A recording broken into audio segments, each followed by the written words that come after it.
using the masking tool. Now the masking tool has been around since before I started using Zoom Notes, and it was pretty much the only game in town to do what it was that it did. And I used the heck out of it because it had a feature that I loved. I wanted to be able to crop shapes or create shapes using the masking tool. And what I would do, the way it works, is if I select this shape and I put it underneath or on top, it doesn't matter, of the picture, of the paper. See, I've got this paper and I want a tag out of that paper. So now all I have to do is go to the selection, go down to image, and the fourth thing down is mask image. If I click on that, see, I've just created a tag using that shape. And yes, we can do that with grab. Watch. If I select that shape and I do click on the grab, move that shape over here, tap off, copy, double tap, and I've got the same exact thing. So that's why I've just always done that, because there's a lot of intricate shapes that I haven't even bothered testing. You know, once I learned that I could find a boundary shape and then make that into the shape of the grab, I just always use grab. I just always do. Well, today I decided, one, lots of new people to Zoom Notes, probably hadn't gotten back to 3 or 4 years ago when I did the video on it. And because I think people are afraid to go back to the old videos because things do look different, but they'll look different tomorrow. You know, I change my desktop constantly, so it's always going to be different. But for the most part, things generally work the same. There have been improvements. That's kind of the cool thing about what Ed does. Even though he has come up with better ways of doing masking, he kept the old way as well, which I truly appreciate, especially right now today, because it does do something differently that I can't do with the grab. All right. See this white thing right here? Select this white. That is an image that I downloaded from scrapbookers.com. digitalscrapbooking.com. Free, you get free 5 a day, and the only thing you have to do is you do have to sign up. You don't have to give a credit card, but you do have to sign up to get the 5 free a day, which is nice because they're tracking for you what you've already downloaded, so you're not getting a whole bunch of the same thing over and over again. Now, if you can't find one, you've got like 10 times you can download the same exact image before I don't know what happens, but and you can do a subscription, and that gives you unlimited access. You can download as much as you want to in a day, but to me, 5 is plenty. I'd rather them pay for the storage than me pay for the storage, okay? But I do download things that I know that I will use, and I will also,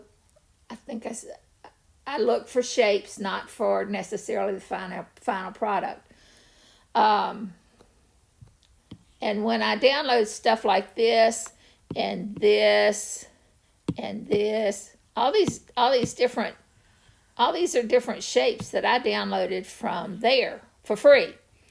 But it's in order to do stuff like this, to grunge up a piece of paper, or to put it in a bucket and fill up a piece of paper with this grungy look.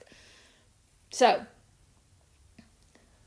what I decided to do today, watch this. If I pull out, see how pretty is this? This is 2 different things. It's this girl and, well, and then this background paper. Now, what I'm going to show you how to do is basically we're creating this. They did the same exact thing, only they probably used something like Illustrator or Paint or some kind of tool that cost big bucks to use. Talk about expensive subscriptions. I know Illustrator, I don't know what they're using, but they're not using Zoom Notes. Okay.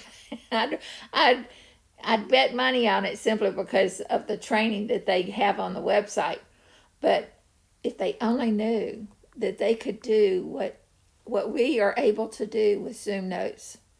People just need to know, y'all. We need to spread the word.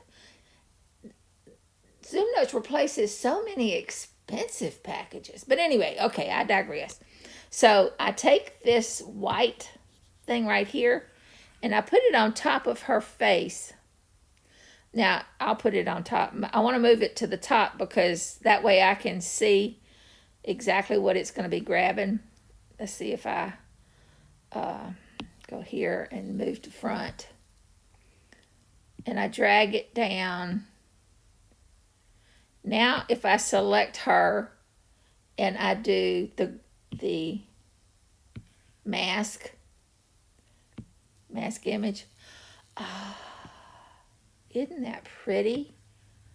Now, you keep the same image. Nothing happened with that, but you've just created a new look. And it kind of blends things, and it's perfect for doing grunge work. Oh, I just think that is so pretty. See, I put her on a tag over here. Right here. You know, okay, while she's here, see, I could do that, I'm going to do a grab this time. Move it here, pull down, tap off, copy, double tap. And I've just created a tag that it looks like I spent hours on. Now, all this stuff on this background, this is the same as this, but I've done a bunch of different papers. Like I had a paper that was all newspaper, and I did the same kind of thing to it.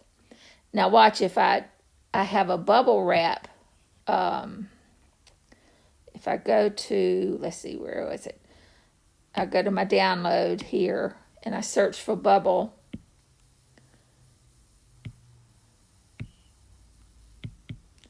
Well, I just saw it. And then here, open that. And I do the exact same thing I just described. If I do that on top of her. And I grab the picture. Let me move over so you can see what I'm doing. See, I've got the bubble wrap on top of her now, but I'm going to do a mask.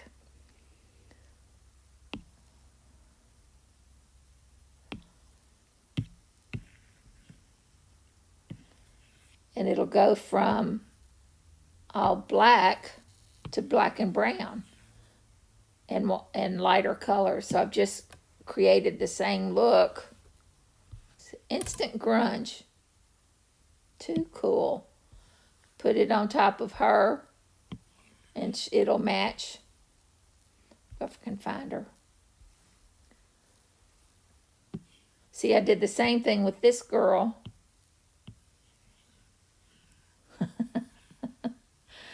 Beautiful, beautiful. Put this on top of it. Instant grunge. Love it.